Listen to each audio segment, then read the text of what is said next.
आपण आपल्या सर्वांचं दळवे डिजिटल अकॅडमीमध्ये हार्दिक स्वागत आहे. आपण 10वीची जी बॅच जी इंग्लिश ग्रामरची सिरीज सुरू केली आहे त्यामध्ये व्हॉइस हा टॉपिक आपण पाहत आहोत आणि व्हॉइसमध्ये काल सिंपल प्रेझेंट टेन्स या टेन्सच्या प्रकाराचं ॲक्टिव्ह व्हॉइसमधून पॅसिव्ह व्हॉइसमध्ये रूपांतर कशा प्रकारे करतात हे अभ्यासलेलं आहे.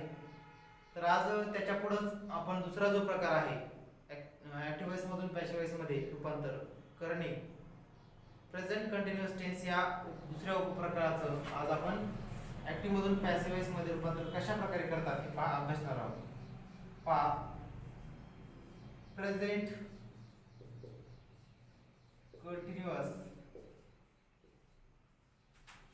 प्रेझेंट कंटिन्युअस टेन्स म्हणजे चालू वर्तमान काळ.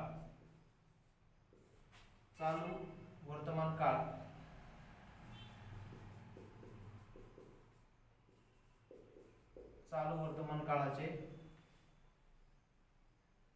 चालू वर्तमान काळाचे ऍक्टिव्ह व्हॉइस मधून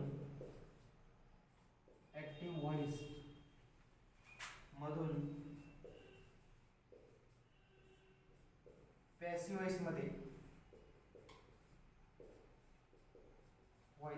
व्हॉइस मध्ये वाक्य रूपांतर.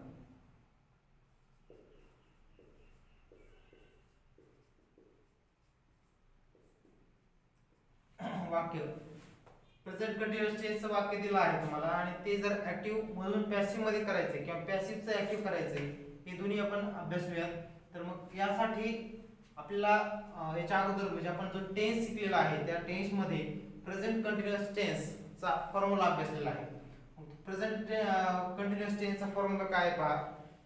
प्रेझेंट कंटिन्युअस टेन्सचा फॉर्म्युला आहे सब्जेक्ट प्लस एम किंवा इज किंवा are plus V1 plus ING plus O असा असा त्याचा फॉर्म्युला आहे प्रेझेंट कंटिन्युअस टेन्सचा. मग या प्रेझेंट कंटिन्युअस टेन्सचा हा जो फॉर्म्युला आहे आपण याच फॉर्म्युला ऍक्टिव्ह व्हॉइस मधला हा फॉर्म्युला म्हणतो. म्हणजे ही जी रचना आहे ती ऍक्टिव्ह व्हॉइसची आहे. कारण व्हॉइसचे जे दोन प्रकार आहेत ऍक्टिव्ह व्हॉइस आणि पॅसिव्ह व्हॉइस या दोन्ही याचा अभ्यास म्हणजे रचना कशी असते आपण त्याचा अभ्यास केला. जर वाक्याच्या सुरुवातीला जर सब्जेक्ट असेल तर आपण किंवा वाक्यामध्ये जर एखादं वाक्यातील क्रियापद कर्त्याच्या तंत्राप्रमाणे चालत असेल तर त्याला आपण ऍक्टिव्ह व्हॉइस म्हणतो. आणि जर वाक्यातील क्रियापद कर्माच्या तंत्राप्रमाणे चालत असेल तर त्याला पॅसिव्ह व्हॉइस असं म्हणतो. तर मग आता ऍक्टिव्ह व्हॉइसचा फॉर्म्युला आपल्याला माहिती आहे. आता हा पॅसिव्ह व्हॉइसचा फॉर्म्युला लक्षात ठेवा. ऍक्टिव्ह मधून पॅसिव्ह मध्ये रूपांतर करत असताना तर लिहून घ्या. वाक्याच्या सुरुवातीला ऑब्जेक्ट घ्यायचे, ऑब्जेक्ट प्लस एम किंवा इज किंवा आर, त्यानंतर बीइंग घ्यायचे BEING being plus V3 plus by plus yes. अशा पद्धतीनं हे पॅसिव्ह व्हॉइस मध्ये जर वाक्य करायचं असेल तर त्यासाठी तुम्हाला हे फॉर्म्युला आहे. आता या ठिकाणी हाच फॉर्म्युला जो आहे फॉर्म्युला जशा प्रकारे दिलाय बघा. वाक्य ऍक्टिव्ह व्हॉइस मध्ये काय होतं वाक्याच्या शेवटी ऑब्जेक्ट होतं. पॅसिव्ह व्हॉइस मध्ये मात्र ते काय केलं आपण वाक्याची सुरुवातीला घेतले एम इज आर या तिन्ही पैकी कोण म्हणजे योग्य ते सहाय्यकारी क्रियापद घ्यायचे. इथं ING क्रियापदाला होतं तर क्रियापदाला इथं पॅसिव्ह व्हॉइस मध्ये ING लावायचं नाही तर बीइंग घ्यायचंय आणि क्रियापदाचं तिसरं रूप आणि बाय करता जोडायचं आहे. हेच नियम आपण असे पण लिहू शकतो. जर समजा तुम्हाला फॉर्म्युला लक्षात राहत असेल तर म्हणजे ते पण तुम्ही ठेवू शकता किंवा याच्यासाठी नियम सुद्धा आहेत. ते नियम काय आहेत पहा. हे ऑर मध्ये दोन्ही पैकी एक कोणताही लक्षात ठेवलं तर तुम्हाला ऍक्टिव्ह मधून पॅसिव्ह व्हॉइस मध्ये प्रेझेंट कंटिन्युअस टेन्सचं ठेवता येईल. मग काय नियम आहे. पहिला नियम पहा. वाक्याच्या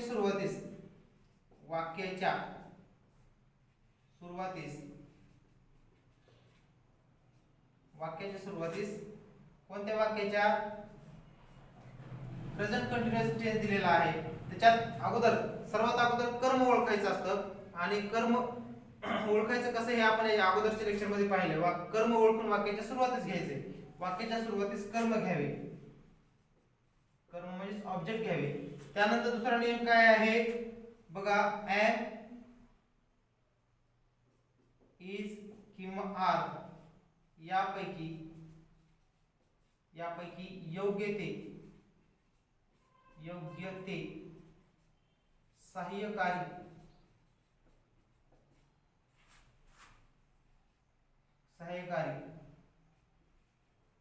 क्रियापद घ्यावे. योग्य ते सहाय्यकारी क्रियापद घ्यावे. त्यानंतर पुढचा नियम, त्यानंतर बीइंग, BEING बीइंग घ्यावे व मुख्य क्रियापदाचे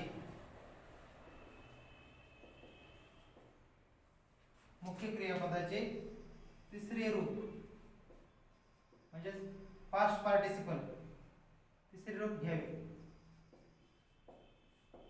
मुख्य क्रियापदाचे तिसरे रूप V1 V2 V3 जे आपण त्याला पास्ट पार्टिसिपल म्हणतो. पास्ट पार्टिसिपल V3 घ्यावे. त्यानंतर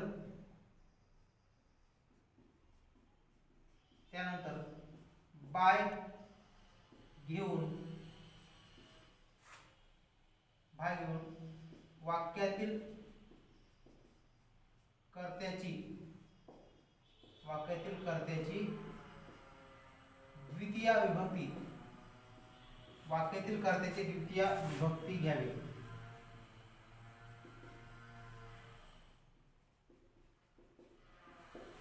वाक्यातील जो कर्ता आहे त्या कर्त्याची द्वितीय विभक्ती घ्यायची आहे. अशा पद्धतीने हे नियम सांगितले आहेत आणि या नियमाचं पालन करायचं आहे.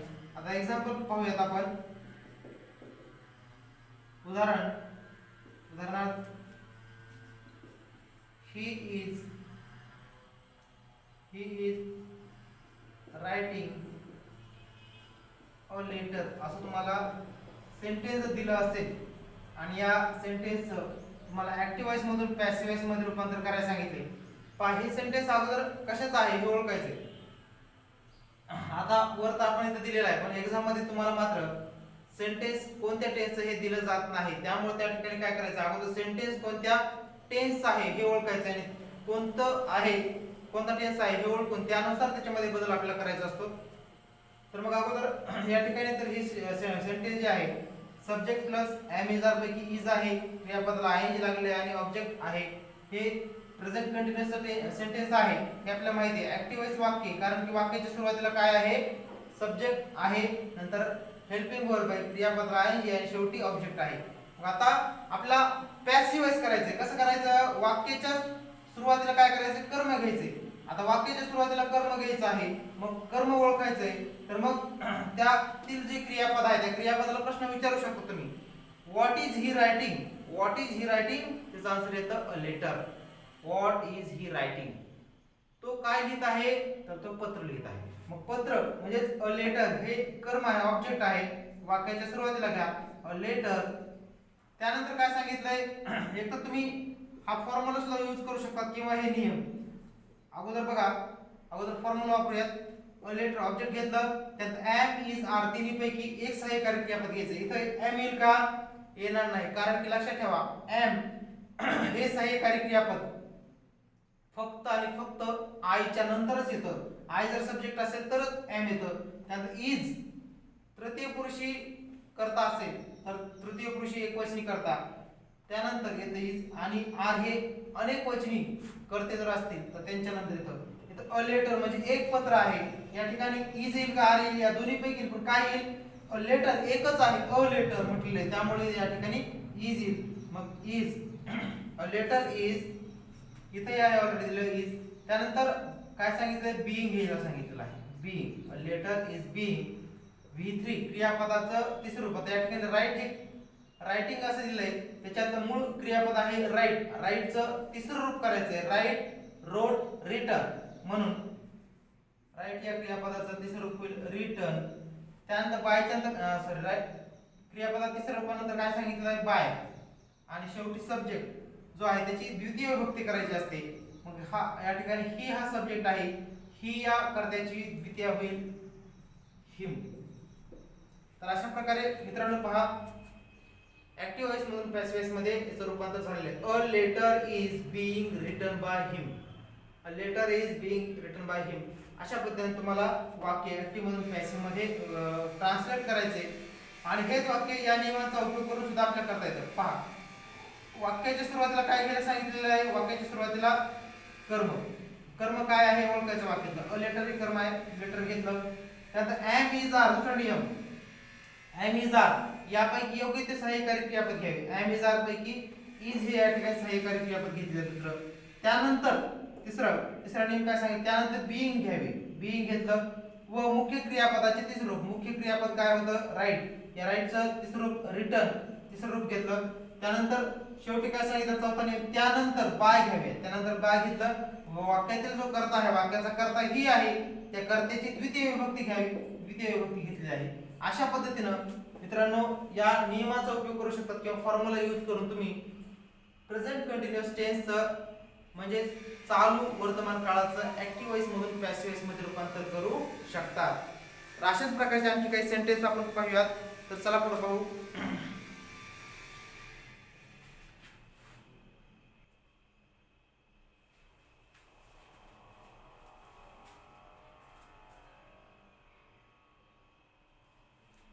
पुढचं सेंटेन्स घ्या.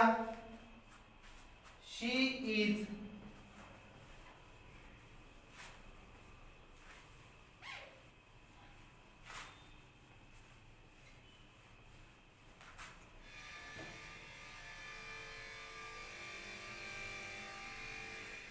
आता या वाक्याचं तुम्ही सुद्धा हे करायचं आहे ट्रान्सलेशन करायचं आहे.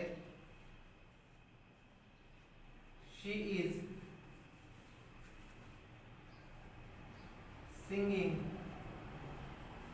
a song. She is singing a song. तुम्हाला सेंटेन्स दिलेला आहे. त्यानंतर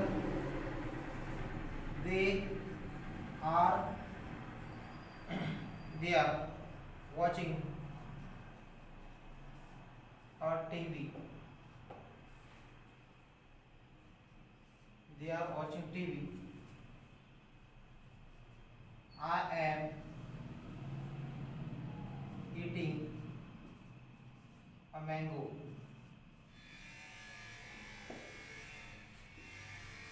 I am eating a mango.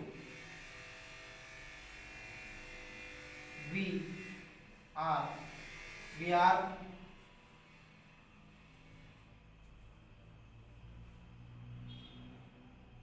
are working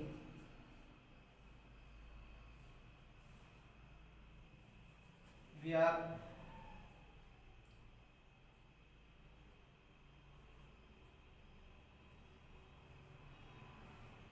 solving problems.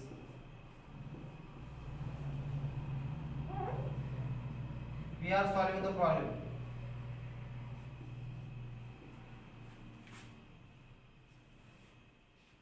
तर मित्रांनो अशा प्रकारे तुम्हाला सेंटेन्स दिलेले आहे असतात आणि या सेंटेन्सचं ऍक्टिव्ह वॉइस मधून पॅसिव्ह वॉइस मध्ये रूपांतर करायला सांगितलं जर असेल तर मग ते कसं करायचं आहे. त्यासाठी याच्या अगोदर जो दिलेला तुम्हाला रूल आहे त्या रूलचा नियमाचा उपयोग करायचा आहे आणि ऍक्टिव्ह वॉइस मधून पॅसिव्ह वॉइस मध्ये रूपांतर करायचं आहे. तर बघा आपला पहिला नियम सांगितला होता ऍक्टिव्ह मधून पॅसिव्ह वॉइस मध्ये रूपांतर करत असताना की वाक्याच्या सुरुवातीला काय करायचे. वाक्याच्या हे सर्व वाक्य जे दिलेले आहे सेंटेन्स ते ऍक्टिव्ह वॉइस दिलेले आहेत आणि आपल्याला पॅसिव्ह वॉइस करायला सांगितलेलं आहे. ऍक्टिव्ह पॅसिव्ह करायचंय. मग आता करा पॅसिव्ह पीव्ही. एव्ही म्हणजेच ऍक्टिव्ह वॉइस, पीव्ही म्हणजे पॅसिव्ह वॉइस. वाक्याच्या सुरुवातीला काय करायचंय. वाक्याच्या सुरुवातीला कर्म घ्यायचं आहे. कर्म ओळखायचे कसं. क्वेश्चन विचारा व्हॉट किंवा हुमने. या ठिकाणी व्हॉटने प्रश्न जर विचारला त्याचा आन्सर येईल what is he what is she singing. What is she singing त्याचा आन्सर येतं अ सॉन्ग. म्हणजे वाक्यामध्ये कर्म काय आहे. अ सॉन्ग हे कर्म आहे ते वाक्याच्या सुरुवातीला घ्या अ सॉन्ग.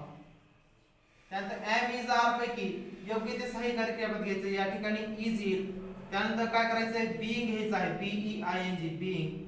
क्रियापद जे दिलेलं आहे त्या क्रियापदाचं तिसरं रूप V3 सिंग सॅंग संग या ठिकाणी काय येईल V3 संग आणि त्याच्यानंतर बाय घ्यायचं आहे बायच्या नंतर जो कर्ता दिलेला आहे सब्जेक्ट त्या सब्जेक्टची द्वितीय विभक्ती शीचा बदल होतो हर मग अशा प्रकारे तुमचं सेंटेन्स होईल a song is being sung by her a song is being sung by हर तसंच पुढचं सेंटेन्स पहा they are watching a TV आता या ठिकाणी क्वेश्चन विचारा व्हॉट आर दे वॉचिंग त्याचा आन्सर इज अ टीव्ही त्यामुळे मग वाक्यामध्ये कर्म काय आहे अ टीव्ही टीव्ही आता या ठिकाणी पहा इथं आर आहे दे हा सब्जेक्ट होता त्याच्यानंतर सहाय्यकारी क्रियापद काय घेतलेला आहे आर पण आपल्याला अ टीव्ही हा सब्जेक्ट दिलाय या ठिकाणी इज हे सहाय्यकारी क्रियापद येईल काय येईल तर कारण की वाक्याचा जर सब्जेक्ट जर प्लुरल असेल अनेक वचनी करता असेल तर त्याच्यानंतर अनेक वचनी सहाय्यकारी क्रियापद येतं आणि इथं जर एक वचन अशा प्रकारे अ टीव्ही हा एक वचनी करता आहे त्याच्यानंतर मात्र इज हे एक वचनी येईल इथं आर येणार नाही आर चुकीचं आहे कारण की सिंग्युलर टीव्ही हे सिंग्युलर नाउन आहे आणि सिंग्युलर नाउनच्या नंतर सिंग्युलर काय यायला पाहिजे हेल्पिंग वर्ब त्यामुळे इज येईल तर मग टीव्ही इज बीइंग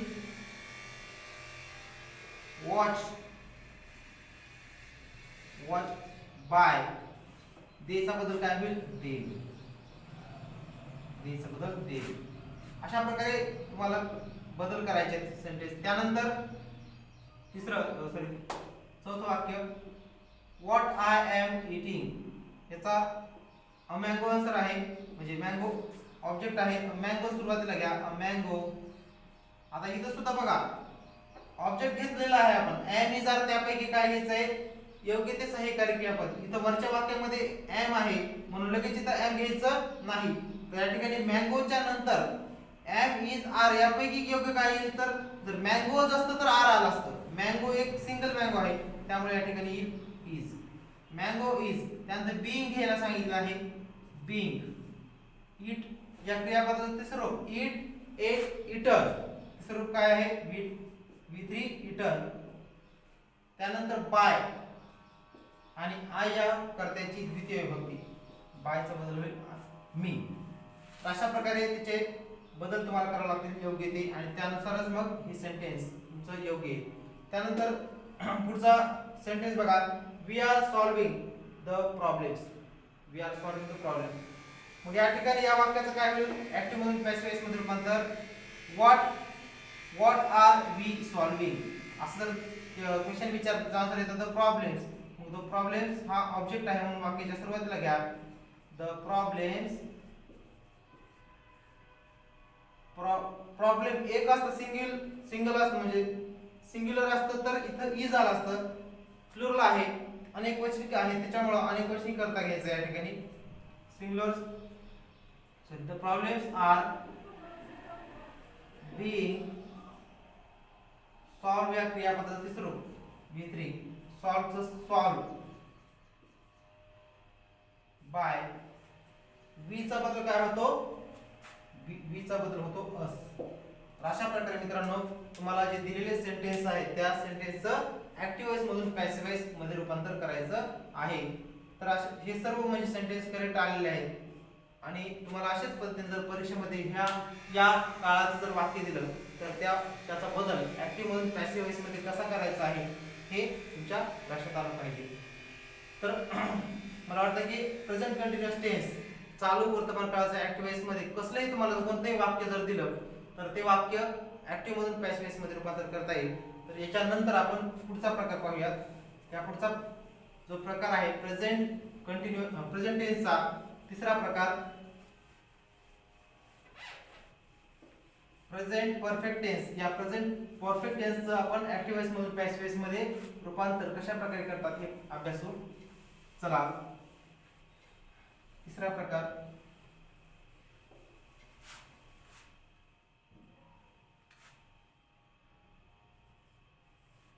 आहे present perfect tense present perfect tense म्हणजे पूर्ण वर्तमान काळ, पूर्ण वर्तमान काळाचे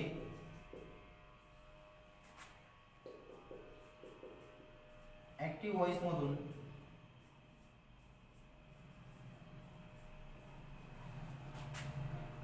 पॅसिव्ह व्हॉइस मध्ये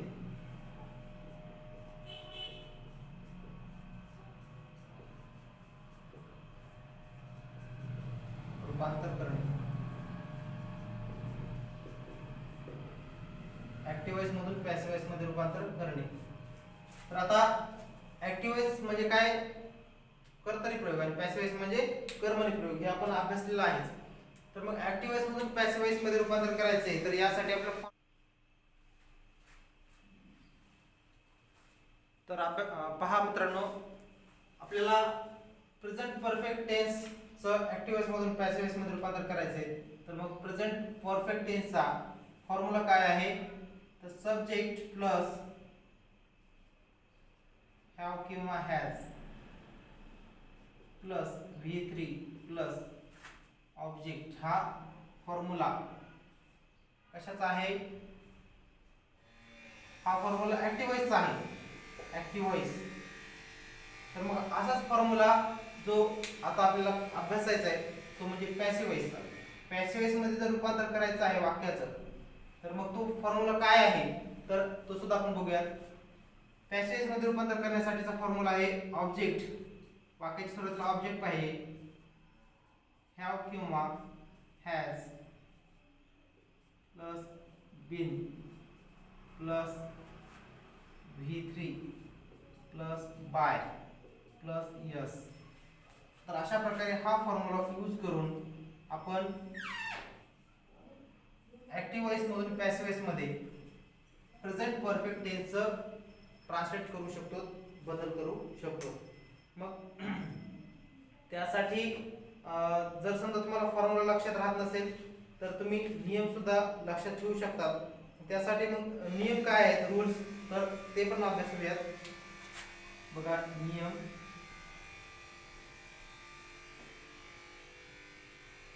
क्रमांक 1, पहिला नियम काय आहे, जर ऍक्टिव्ह व्हॉइस मधून प्रेझेंट परफेक्ट टेन्सचं जर ऍक्टिव्ह मधून पॅसिव्ह व्हॉइस मध्ये रूपांतर करायचे, तर मग त्यासाठी पहिला नियम आहे, सर्वांना माहित झाला असेल, वाक्याच्या सुरुवातीला काय घ्यायचं आहे, वाक्यातील कर्म ओळखून वाक्याची सुरुवातच घ्यायची. मग घ्या वाक्यातील, लिहा नियम, वाक्यातील कर्म ओळखून वाक्याच्या सुरुवातीस घ्यावे, वाक्याच्या सुरुवातीस घ्यावे, वाक्याच्या सुरुवातीस कर्म घेतल्यानंतर काय करायचं आहे, दुसरा नियम, कर्म झालेला आहे त्यानंतर वाक्यात, त्यानंतर हॅव किंवा हॅज, टू हॅवचे वर्तमान काळी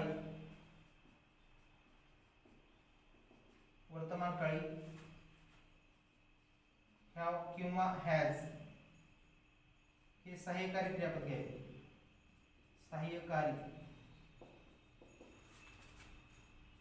सहाय्यकारी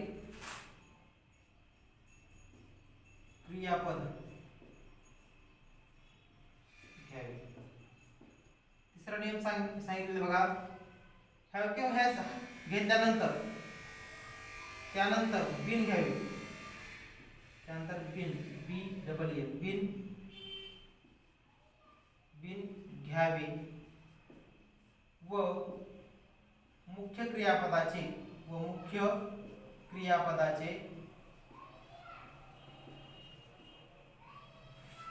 क्रियापद जे असतं त्या मुख्य क्रियापदाचं तिसरे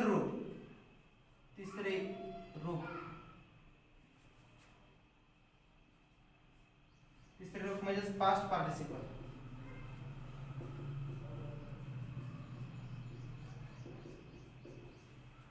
पार्टिसिपल. घ्यावे.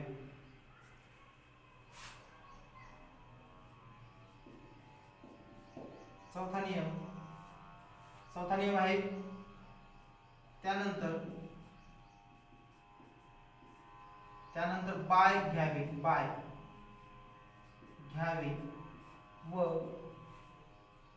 व वाक्यातील कर्त्याची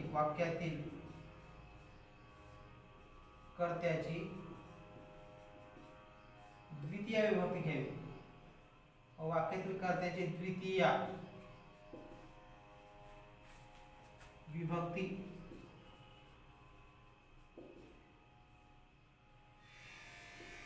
वाक्यात जो दिलेला कर्ता आहे त्या कर्त्याची मात्र विभक्ती द्वितीय अशी करायची आहे सर्व शेवटी. हे आपण अभ्यासलेले. तर मग एक्झाम्पल आता बघूयात. फॉर एक्झाम्पल तुम्हाला दिलेलं उदाहरण आहे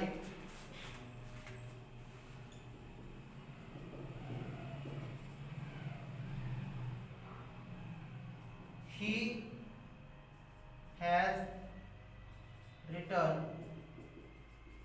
a letter. असं तुम्हाला एक उदाहरण दिलेलं आहे. हे ऍक्टिव्ह व्हॉइस वाक्य आहे आणि पॅसिव्ह व्हॉइस मध्ये रूपांतर करायचं आहे. आता ऍक्टिव्ह व्हॉइसचं वाक्य आहे बघा कसं ओळखायचं आहे. वाक्यात सब्जेक्ट आहे हॅव किंवा हॅज पैकी सहाय्यकारी क्रियापद आहे. क्रियापदाचं तिसरं V3 आहे आणि ऑब्जेक्ट आहे. त्यामुळे हे ऍक्टिव्ह व्हॉइसचं प्रेझेंट परफेक्ट टेन्सचं वाक्य आहे, सेंटेन्स आहे. आता याचं पॅसिव्ह व्हॉइस करायचं मग कसं करायचं पॅसिव्ह व्हॉइस PV. तर पहा काय सांगितलं पहिला नियम वाक्यातील कर्म ओळखून सुरुवातीस घ्यायचे. वाक्याचं कर्म ओळखा. क्वेश्चन विचारू शकतो तुम्ही क्रियापदाला what has he written. What has he written त्याचा आन्सर येतं अ लेटर. त्याने काय लिहिलं तर त्याचं आन्सर उत्तर येतं पत्र. मग पत्र लिहिले तर वाक्याच्या सुरुवातीला घ्या कर्म अ लेटर. त्यानंतर काय करायचं टू हॅवचं वर्तमान काळी हॅव किंवा हॅज या दोन सहाय्यकारी क्रियापदापैकी योग्य ते सहाय्यकारी क्रियापद घ्यायचे. मग या ठिकाणी अ लेटर हॅव कधी घ्यायचं आणि हॅव हॅज कधी घ्यायचं हे सुद्धा बऱ्याच जणांना माहित नसते, ते सुद्धा सांगितलेलं आहे. तर जर एखादा कर्ता किंवा एखादं नाम जर अनेक वचनी असेल प्लुरल असेल तर त्याच्यानंतर हॅव घेतात आणि सिंग्युलर असेल एक वचनी असेल तर हॅज घेतात.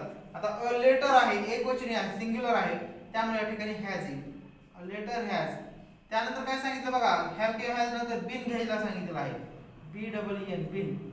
त्यानंतर मुख्य क्रियापद जे आहे ते मुख्य क्रियापदाचं तिसरं रूप ऑलरेडी इथं V3 आहे त्यामुळे V3 जसं तसं घ्यायचंय रिटर्न.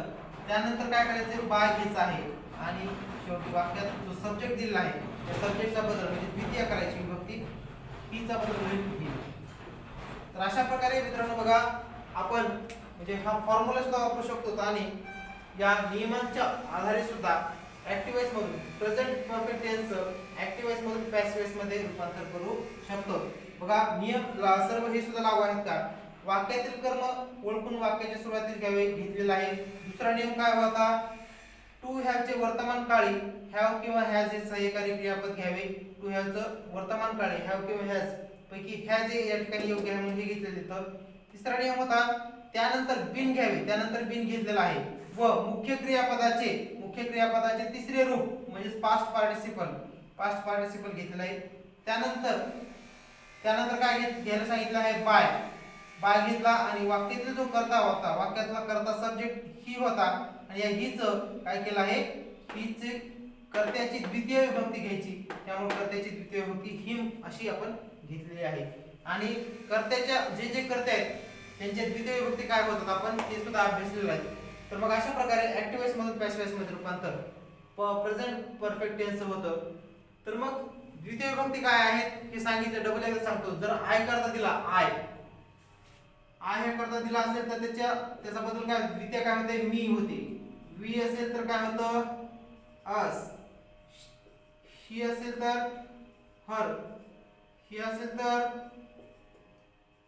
हिम. इट असेल तर इटच राहतं. तर यू असेल तर यू असंच राहतं. दे असेल देम होईल. अशा प्रकारे लक्षात ठेवायचे जे कर्ते आहेत सब्जेक्ट असतात सर्वनामाचे बदल होतात विभक्तीमध्ये. जर समजा एखादा नाउन आहे तर नाउन मध्ये मात्र बदल होत नाही. समजा जसं की राम नाम दिलेले तर राम जर ऍक्टिव्ह व्हॉइस मध्ये असेल तर पॅसिव्ह व्हॉइस मध्ये सुद्धा रामच राहतं. जर समजा गौरी नाव दिलं असेल गौरी तर पॅसिव्ह व्हॉइस मध्ये सुद्धा काय होईल गौरी असंच राहील. आलं लक्षात. नाउन जे आहेत त्यांचा मात्र बदल होत नाही. मग अशा पद्धतीनं ऍक्टिव्ह व्हॉइस मधून पॅसिव्ह व्हॉइस मध्ये रूपांतर आपण प्रेझेंट परफेक्ट टेन्स केलेलं आहे. आणखी याच्या एक्झाम्पल पाहूया पुढं.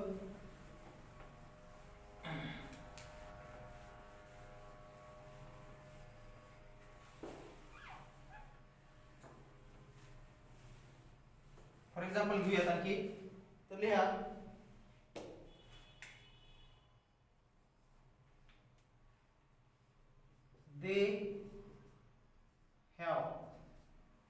they have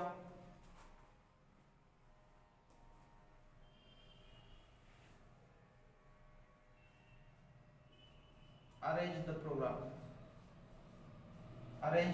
program.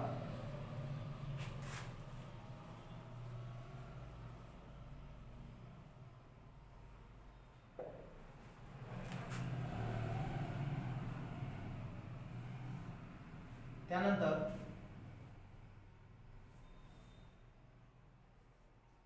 students have given the test.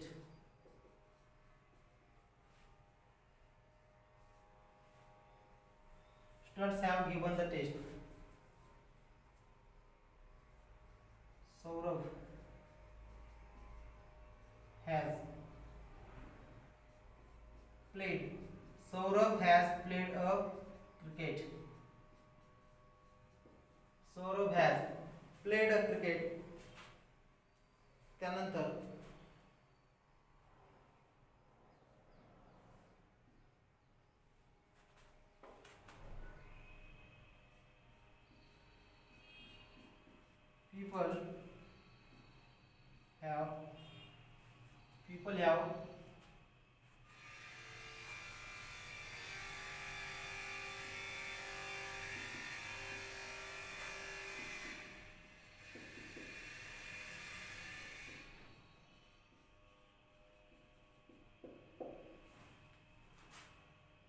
people have celebrated the Nagpanchami.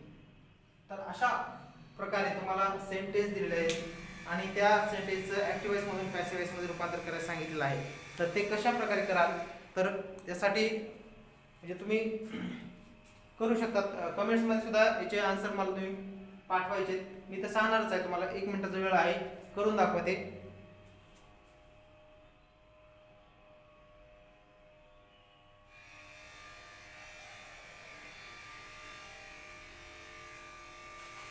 तर पहा आता यांचं कशा प्रकारे ट्रान्सलेट करायचे, म्हणजे ट्रान्सलेशन करायचं आहे, ट्रान्सलेट करायचे sentence.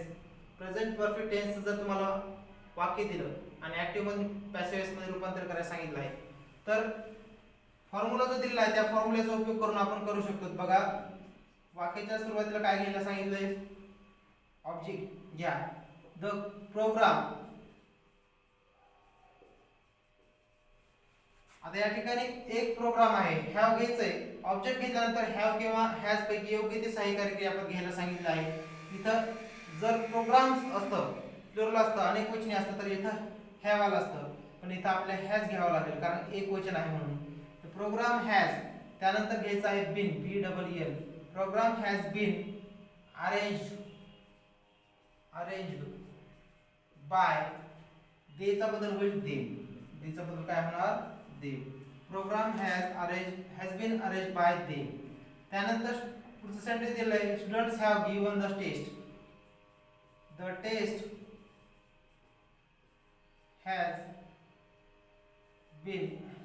has been given. The test has been given by students.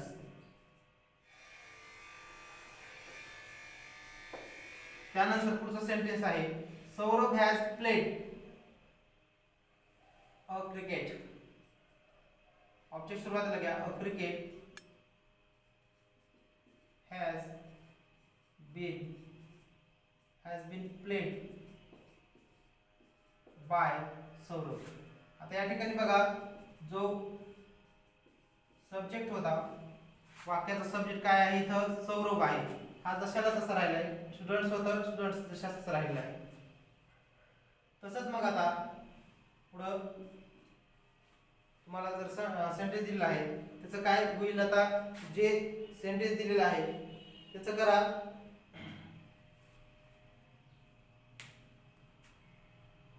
वाक्यात ऑब्जेक्ट आहे द नागपंचमी. नागपंचमी सुरुवातीला घ्या वाक्याच्या, द नागपंचमी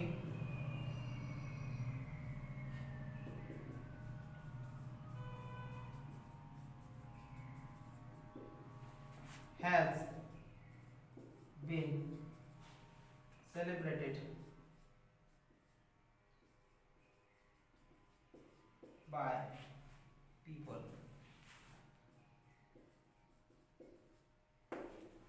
बाय पीपल. अशा प्रकारे तुम्हाला ऍक्टिव्ह वॉइस मधून पॅसिव्ह वॉइस मध्ये या वाक्यांचं जर समजा प्रेझेंट परफेक्ट टेन्स हे वाक्य दिलं तर त्याचं करायचं आहे. आणि अशा प्रकारचेच वाक्य तुम्हाला परीक्षेमध्ये विचारतात. तर मग आता हे झाले 3 प्रकार जे आहेत प्रेझेंट टेन्सचे. Simple present tense, present continuous tense आणि प्रेझेंट परफेक्ट टेन्स या तीनही काळांचं रूपात जर वाक्य दिलं तर ऍक्टिव्ह वॉइस मधून पॅसिव्ह वॉइस मध्ये कशा प्रकारे रूपांतर करतात हे आपण अभ्यासलं आहे. तर त्या पुढे जो चौथा प्रकार आहे, चौथा प्रकार प्रेझेंट परफेक्ट कंटिन्युअस टेन्स याचं रूपांतर ऍक्टिव्ह वॉइस मधून पॅसिव्ह वॉइस मध्ये होत नाही. मित्रांनो बरेच जण म्हणजे बऱ्याच जणांना माहित असेल किंवा नसेल तर ते आपल्याला एक लक्षात ठेवायचं. जर अशा प्रकारचं वाक्य दिलं तर काय करायचं.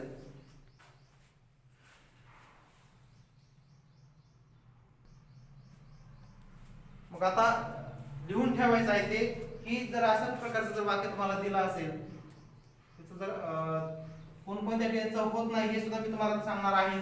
पण याशिवाय तुम्ही ते लिहून ठेवायचं आहे. लिहून ठेवा. चौथा जो प्रकार आहे present perfect continuous tense. Present perfect continuous tense यालाच आपण मराठीमध्ये चालू पूर्ण किंवा पूर्ण चालू, चालू पूर्ण वर्तमान काळ असं म्हणतो. याचे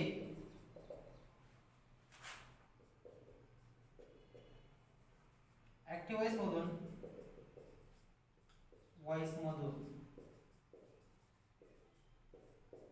पॅसिव्ह वॉइस मध्ये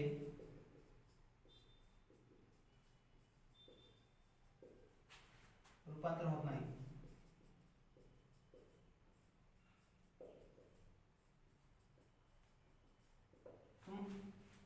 हे सुद्धा लक्षात ठेवायचं आहे की असे कोणकोणते आहेत जे की प्रेझेंट परफेक्ट कंटिन्युअस टेन्स सारखेच कोणकोणते आहेत ज्यांचा ऍक्टिव्ह वॉइस मधून पॅसिव्ह वॉइस मध्ये रूपांतर होत नाही. जसे की आता प्रेझेंट परफेक्ट कंटिन्युअस टेन्स आहे तसाच पास्ट परफेक्ट कंटिन्युअस टेन्स याचं सुद्धा पॅसिव्ह वॉइस होत नाही. तसंच फ्युचर कंटिन्युअस टेन्स म्हणजे चालू भविष्य काळ याचं सुद्धा ऍक्टिव्ह मधून पॅसिव्ह वॉइस मध्ये रूपांतर होत नाही. आणि शेवटचा जो प्रकार आहे फ्युचर परफेक्ट कंटिन्युअस टेन्स या चौथ्या प्रकारात सुद्धा ऍक्टिव्ह वॉइस मधून पॅसिव्ह वॉइस मध्ये रूपांतर होत नाही. म्हणजे एकूण तुम्हाला काल सांगितलं होतं की 8च प्रकारांचं काय होतं ऍक्टिव्ह मधून पॅसिव्ह वॉइस मध्ये रूपांतर होतं. 4 प्रकाराचं रूपांतर होत नाही. हे कोणते आहेत हे आपण आताच मी अभ्यासलंय. पण जसं जसं आपण क्रमाने चालला त्यानुसार तुम्हाला असं लिहून देईल की कोणत्या प्रकाराचं पॅसिव्ह वॉइस मध्ये रूपांतर होत नाही आणि कोणत्या प्रकाराचं होत नाही. तर मित्रांनो अशा प्रकारचा तुम्हाला हा व्हिडिओ आवडला असल्यास लाईक करा, कमेंट्स करा आणि शेअर पण करा. आणि सर्वात महत्त्वाचं आपल्या YouTube चॅनलला दळवे डिजिटल अकॅडमी या चॅनलला सर्वांनी सबस्क्राईब करा. धन्यवाद.